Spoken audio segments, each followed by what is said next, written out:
બનાસકાંઠાના ડીસા તાલુકાના અખોલ ગામમાં કોંગો ફીવરનો શંકાસ્પદ કેસ જોવા મળતા આરોગ્ય વિભાગ થયું દોડતું।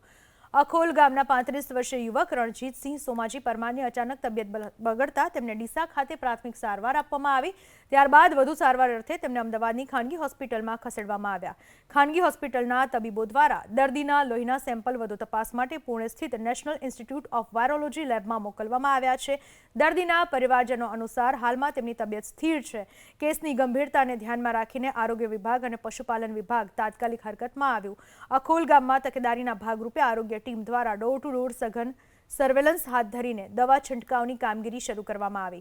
તપાસ દરમિયાન હાલ ગામમાં કોંગો ફીવરના લક્ષણો ધરાવતી અન્ય કોઈ શંકાસ્પદ કેસ મળી આવ્યો નથી, જે મોટી રાહતની વાત છે।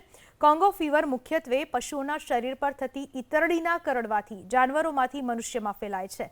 આથી આરોગ્ય વિભાગ દ્વારા પશુપાલકો અને માલધારીઓને પશુઓની સંભાળ રાખતી વખતે ખાસ સાવચેતી રાખવા અનુરોધ કરવામાં આવ્યો છે। ડીસા તાલુકાના અખોલ ગામનું હતું। એને અત્યારે સ્ટર્લિંગના અંદર અમદાવાદ ખાતે સારવાર લઈ રહ્યું છે।